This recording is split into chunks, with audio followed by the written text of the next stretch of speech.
Hi, I'm Karissa and I am going to be talking about dedication and worship, specifically in the series Sacred and the Mundane.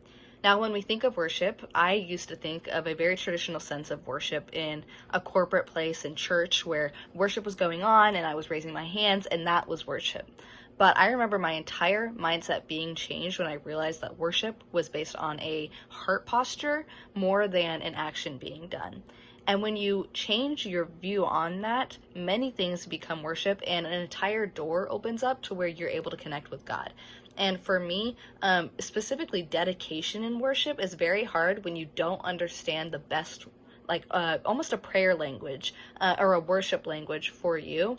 It's very hard for you to be dedicated in worship, especially whenever you're trying to cater to someone else's prayer or worship language.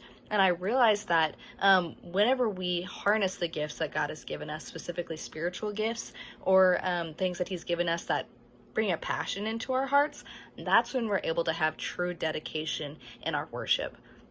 Now, for me, whenever I heard the title Dedication and Worship, I specifically thought of Mike Todd's sermon series on Here is Holy.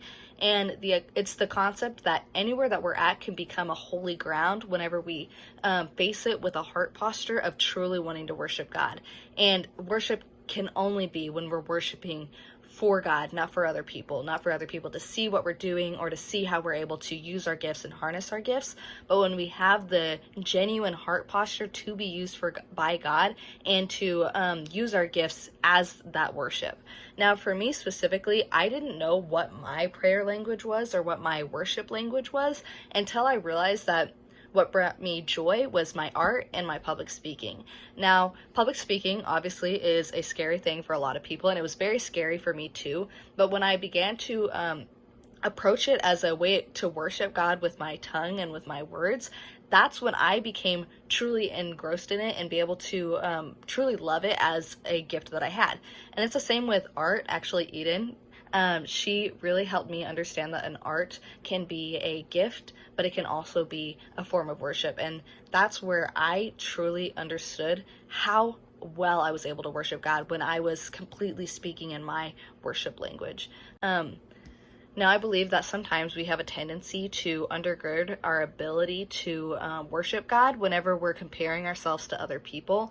And it's very hard to be dedicated in your worship when you're always focused on what other people are doing in order to worship. And for me, that was really hard for me to understand because I wanted to be able to sing. That was something that I always wanted to do, and I always admire people who were able to worship God through their singing. And then I realized that my worship language was art, and it was okay for it to be different than other people. So specifically, there was one art project that we had in our art class that was sacred place, which is where would we go to meet God, and what's a room that really represents where we would love to meet God. So my sacred place room was characterized by warm glowingness because it's to really symbolize the warmth of God's Holy Spirit and of His own Spirit. And then twilight is a time when the world's going down, everything is quieter, and that's where I felt the most at peace, is whenever the day's coming to an end and I have more time to myself. I also wanted to have an area for me to commune with God, and that's very important to me, is to have an area where I can meet God where I'm at, and be able to just sit with Him. And that truly is what art is to me, and how that became a prayer and worship language for me. But for there to be dedication in worship, there also needs to be a true view of what your heart posture is going into it. Because if you're going into it wanting God to do something for you, which isn't a bad thing, but worship is to bring glory to Him, not to the problems that we have in our own lives. And so that was something that stuck out to me a lot when I was trying to figure out what my worship language is and how I was supposed to be dedicated in my worship.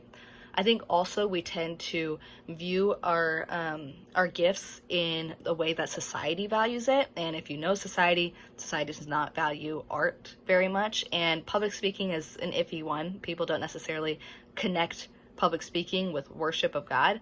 But if you completely disconnect and you cut the ties between those two, you're able to see the true ability of God to use any gift that you have for his glory, and you're able to worship and connect with him more. So that's my take on dedication and worship, and it's something that I believe that you guys are able to do too as soon as you find out what your heart posture is and what your gifts are, and able to harness that in a way that worships God.